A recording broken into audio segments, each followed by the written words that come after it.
नाम बल के बिना भजन बल के मन के गुलाम अपने लोग हैं। इंद्री मन के गुलाम है और मन इंद्रियां विषय भोगों में ही सुख बुद्धि रखती हैं और धर्म पूर्वक विषय भोगने से तृप्ति होती नहीं, तो इसलिए अधर्म पापाचरण की तरफ मन जाता है। अगर हमारे अंदर भागवतिक बल हो, आध्यात्मिक बल हो, तभी हम रोक सकते हैं, अन्यथा नहीं रोक सकते। बाहरी शत्रु को तो अन्य अस्त्रों से प्रहार किया जा सकता है, लेकिन आंतरिक शत्रु को कैसे मारा जाए।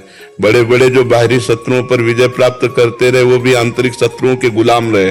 काम, क्रोध, लोभ, मोह, मद, मत्सर, ये 6 शत्रु हैं जो हर जीव को परेशान करते हैं। अगर इनसे बचना है तो अध्यात्म की शरण लेनी होगी, भगवान का नाम जप करना होगा, धर्मशास्त्रों का स्वाध्याय करना होगा, सत्संग सुनना होगा, दूसरों का उपकार करना होगा और ये विचार पक्का रखना होगा कि जैसे हमारी बहन की तरफ कोई देखे तो हमको बुरा लगता है, ऐसे हम किसी की बहन की तरफ नहीं। आत्मना प्रतिकूलानि परेशान न समाचरित। तो हम ये कहते हैं कि नहीं, हम जानते थे लेकिन ऐसा हो गया। कैसे हो सकता है? हम तुम्हें बता दें कि खीर है ये बहुत बढ़िया, लेकिन इसमें जहर मिला हुआ है, आप खा के दिखाओ। आप नहीं खा पाओगे क्योंकि आपको पता मर जाऊंगा। तो आपको पता है कि गंदे आचरण, पापाचरण, इनसे क्लेश मिलेगा, दुर्गति होगी, इनसे दंड मिलेगा, फिर आप कैसे मन को छूट दे देते हैं? तो मन को छूट देना है प्रमाद स्थिति है, अज्ञान के कारण है। इसलिए सत्संग सुनो, नाम जप करो। जो गलत है उसकी तरफ हमारे चाहे प्राण चले जाएं, पर हम गलत कार्य नहीं करेंगे, तब दृढ़ता पूर्वक। नहीं तो मन को फिसलने की आदत है। देखो बच्चा, जब तक तुम स्वीकृति नहीं करोगे तब तक तुम्हारा मन कुछ नहीं कर सकता। जैसे मन तुम्हारा कह रहा है कि हमको अमुक भोग भोगना है, अमुक वस्तु पानी, अमुक, तुम स्वीकृति मत दो, दस्तखत मत करो, हाँ मत कह देना। आप ही इसको देख लेना, हम लोगों ने इन्हीं मन को ही पढ़ा है। पूरे जीवन इसी मन के अनुसार निर्णय करते हुए कैसे जीव दुर्गति को प्राप्त होता है और मन को शासन में लेकर सतमार्ग में चलते हुए कैसे वो भगवत प्राप्त होता है, यही जीवन को देखा है। जीवन की धारा देखिए। मन जब किसी को किसी कामना में फंसाता है तो उसका काम है जलाना, प्रमथन स्वभाव का है। वो अंदर इतना जलाता है, इतना क्लेश देता है कि लगता है यार भोग लो, शांत हो जाएगा। लेकिन अगर धर्म पूर्वक भोग है तब तो ठीक है, अगर अधर्म पूर्वक है, कानून के विरुद्ध आचरण है, तो हमको नहीं करना है। अब वो जलन पैदा करेगा और उस जलन को शांत करेंगे हम भगवान के भजन से। राम राम हरि हरि, कृष्ण कृष्ण राधा राधा। जो नाम जप है उसमें इतनी शीतलता है, नहीं तो इतनी व्यथा पैदा करता है कि बड़ा बड़ा विद्वान जो दूसरे को प्रवचन करता है वो भी भ्रष्ट हो जाता है। ऐसा बलवान मन है, उसने ठान लिया कि मुझे भोग भोगना है, तो भोगना है वो, तुम चाहे जितना ज्ञान बघारो।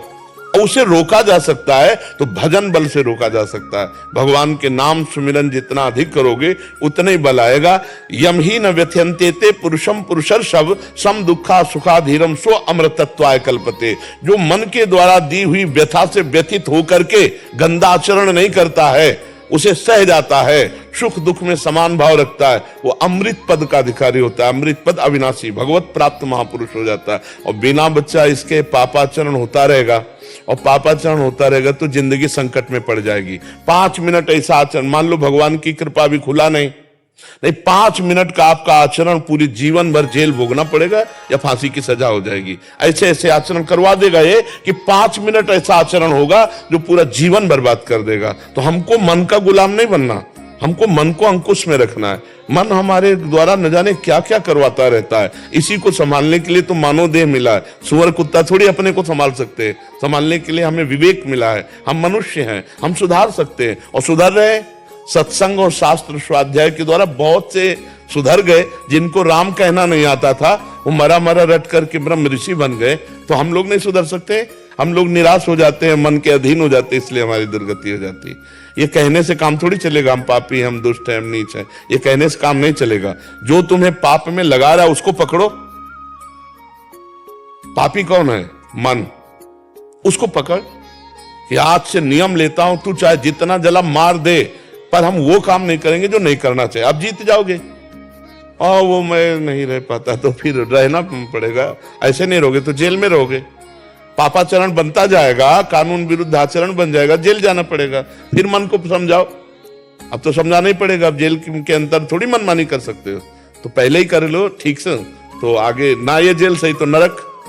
या मान लो यहां गुप्त हो गया, केस नहीं खुला, तो हमारे मालिक देख रहे हैं, भागवतिक जेल है, नरक, वहां भोगना पड़ेगा। अवश्य में वो भोक्तव्यम कृतम कर्म शुभाशुभम, यहाँ जो भी कर्म किए जाते हैं उनका दंड अवश्य मिलता है, या तो यहाँ कानून से और या तो भागवतिक कानून से दंड अवश्य मिलेगा। अवश्य में भोक्तव्यम, भोगना पड़ेगा। इसलिए बहुत सावधान, कोई अपवित्र कार्य न हो, धर्म विरुद्ध कार्य न हो, कोई पापाचरण न हो। ये मनुष्य जीवन परम पवित्रता के लिए प्राप्त हुआ है। सबको सुख पहुंचाए, राष्ट्र सेवा करें, समाज सेवा करें। हम अपने सुख के लिए पापाचरण क्यों करें?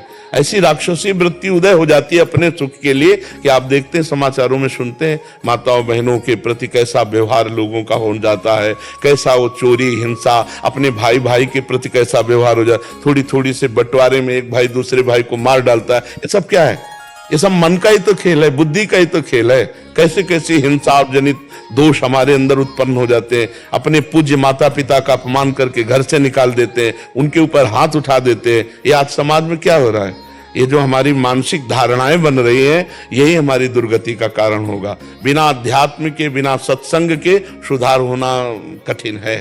क्योंकि मन जहां घसीटा, जैसे पानी को आप कहीं भी छोड़े सिद्धांता वो नीचे को ही जाएगा, ऐसे ही मन को यदि आप शासन में ना ले, छोड़ दे तो पापाचरण ही करेगा। खुला छोड़ दो मन को, आप देखो पापाचरण ही करे। उसकी सोच है मना खष्टान इंद्रियाणी प्रकृति स्थानी कर सती, परमात्मा की तरफ तो लगाना पड़ता है। जैसे किसी पानी की जो धार है उसको हमें ऊपर चढ़ाना है तो यंत्र की जरूरत है, ऐसे ही मन को यदि ऊर्ध्वगामी करना है, भगवान की तरफ लगाना है, तो मंत्र की जरूरत है, नाम की जरूरत है। हम निरंतर नाम जप करें, भगवान का स्मरण करें, अच्छे कार्य करें, शास्त्र स्वाध्याय करें, सत्संग सुने, अभी ठीक हो जाएगा। अब मनमानी आचरण करो, कह दो कोई कृपा हो जाए, तो ड्रामेबाजी में तो बच्चा हमारा विश्वास है नहीं, आपका हो तो हो। सत्य वस्तु है, अपने कर्म को जीव को भोगना होता है। नहीं बाल ब्रह्मचारी जीवन भर भजन करने वाले भीष्म पितामह को 6 महीना की बाणों की सैया में सजा मिली। किस जन्म की? एक सांप को उठा करके झाड़ी में डाल दिया, वो कई दिन तक तड़प तड़प करके मरा। तो महाराज महात्मा होने पर भी भीष्म जैसा और कौन महात्मा होगा? बाल ब्रह्मचारी सत्य प्रतिज्ञ, लेकिन 6 महीना। तो पाप कर्म अगर करोगे तो उसका दंड तो भोगना ही पड़ेगा। इसलिए नाम जप, शास्त्र स्वाध्याय, मन को संयम में रखना और समाज सेवा। क्योंकि शरीर से पाप कर्म हुए तो माता पिता समाज बड़े बूढ़े पशु पक्षी किसी की भी सेवा भगवत भाव से की जाए, बढ़िया मंगल हो जाएगा। समझ रहे हो ना? अब ये ना बोलना कि मैं दुष्ट पापी नीच, जो दुष्ट पापी नीच आचरण करा रहा उस पर दृष्टि रखो। ये तो मतलब फालतू की बात हुई कि हम दुष्ट पापी नीच नहीं, उसको पकड़ो। जैसे शराब है, एक गलत वस्तु है, अगर वो व्यक्ति पीना छोड़ दे तो वो व्यक्ति सही हो गया कि नहीं हो गया? बोले शराबी है, नीच है, लेकिन वो नहीं नीच है, वो तो महात्मा बन सकता है। उसकी नीचता को छुड़वा दिया जाए, उसकी शराब को छुड़वा दिया जाए, वो आदमी सही हो गया। तो हमारे अंदर जो पाप करने की प्रवृत्ति, जो दुष्ट प्रवृत्ति, उसका त्याग कर दे, हम अभी अच्छे हो गए। हम अपने को पापी या दुष्ट कह करके अपने को उत्साहहीन करें, हमें अच्छा नहीं लगता। आप भगवान के अंश हैं, आप एक जो घोर हिंसक पापी वो भी महात्मा बन सकता है, तो आप क्यों नहीं बन सकते? महात्मा का मतलब कोई पोशाक से थोड़ी होता है, महात्मा की स्थिति होती है। जो गृहस्थी में पैंट शर्ट में भी वो महात्मा हो सकता है, और महात्मा के भेष में भी दुरात्मा हो सकता है, पापी हो सकता है, नीच हो सकता है। कई तरह के महात्मा होते हैं। लेकिन संत स्थिति, जन्म के जन्म लग जाते हैं संत स्थिति आले में, तो महात्मा की स्थिति वो गृहस्थ भी हो सकता है और पैंट शर्ट पहने महात्मा हो सकता है। जब विभीषण जी राम जी के सामने आए तो कोई महात्मा भेष थोड़ी था, रावण के प्रधानमंत्री और छोटे भाई थे, उसी पोशाक में थे। तो भगवान क्या कह रहे? तुम सारी खे संत प्रिय मोरे, धरऊं देह नहीं आन निहोरे। तुम्हारे जैसे संतों के लिए मैं अवतार धारण करता हूं। विभीषण जी को संत कहा। कैलाश से भगवान शंकर